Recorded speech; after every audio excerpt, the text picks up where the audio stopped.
Assalamualaikum warahmatullahi wabarakatuh.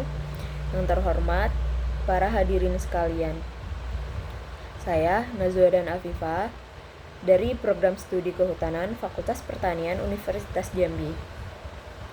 Di sini saya akan menyampaikan penyuluhan tentang penerapan sekat kanal sebagai upaya restorasi di lahan gambut. Langsung saja. Seperti yang kita ketahui bahwa lahan gambut merupakan lahan basah yang produktif untuk menyimpan cadangan karbon yang besar. Namun, sekarang lahan gambut terus-menerus mengalami degradasi akibat dari perubahan iklim. Dan terutama yang pasti disebabkan oleh kegiatan-kegiatan pertanian beserta jaringan-jaringan salurannya. Oleh kegiatan perkebunan, penebangan liar, serta kebakaran hutan dan lahan. Terjadinya degradasi dan berkurangnya luasan hutan dan lahan gambut berarti secara otomatis menyebabkan berkurang atau hilangnya fungsi ekologis maupun sosial ekonomi lahan gambut itu sendiri.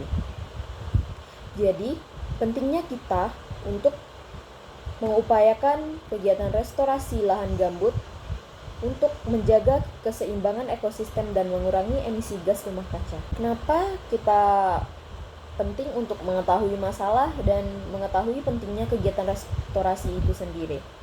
Karena lahan gambut mengalami pengeringan dan kebakaran akibat perubahan iklim dan substraksi air oleh sektor pertanian dan kehutanan.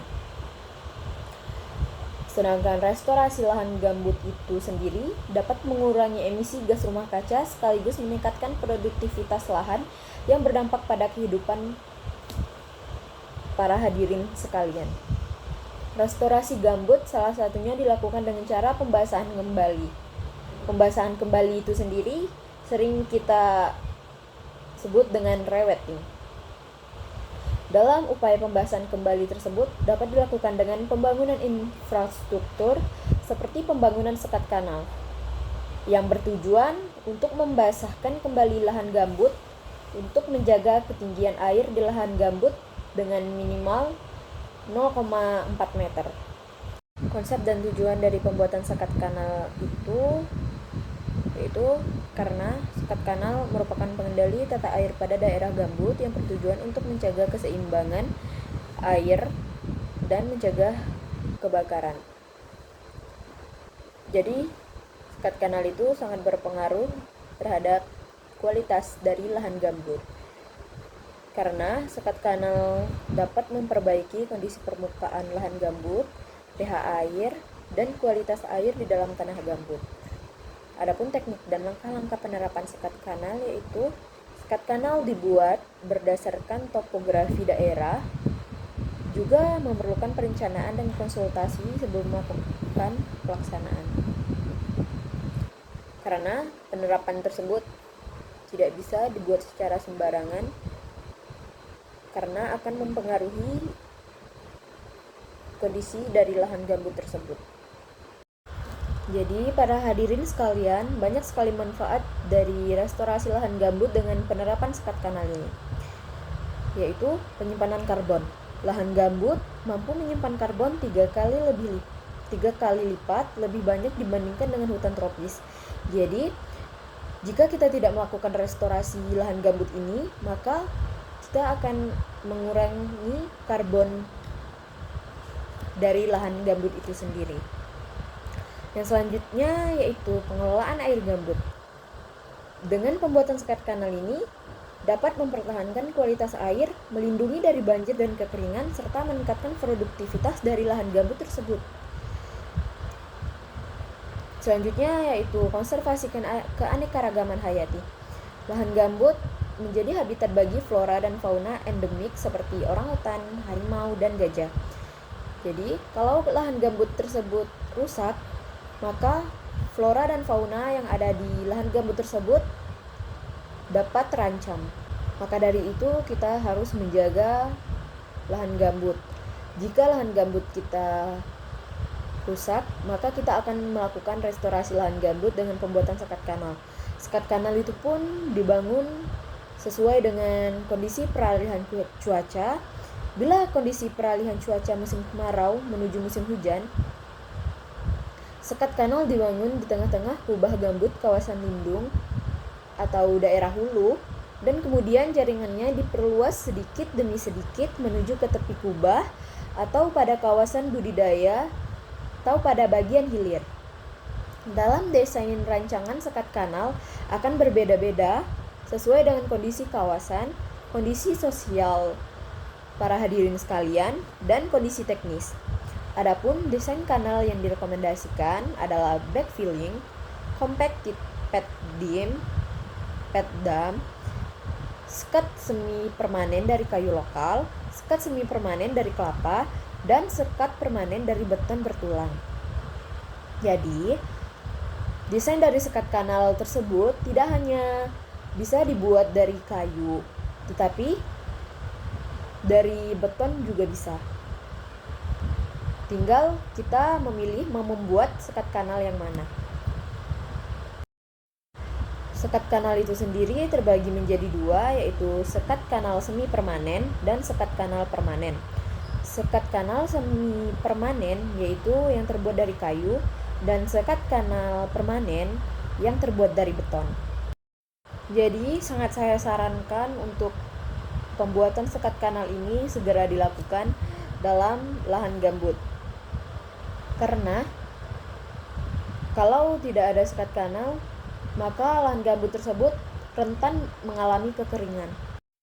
Mungkin para hadirin sekalian ada yang belum mengetahui cara pembuatan sekat kanal itu sendiri.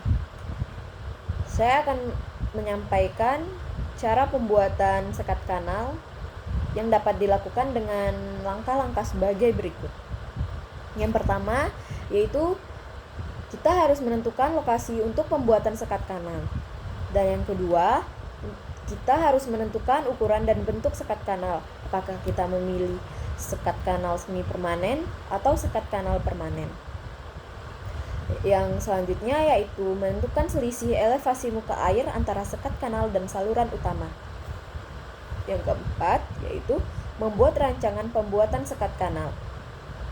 Sebelum melakukan pembuatan sekat kanal, kita harus merancang pembuatan sekat kanal tersebut agar saat kita melakukan pembuatan sekat kanal, kita sudah mempunyai gambaran untuk membuatnya bagaimana, agar saat pembuatan kita tidak bingung lagi harus memulai dari mana.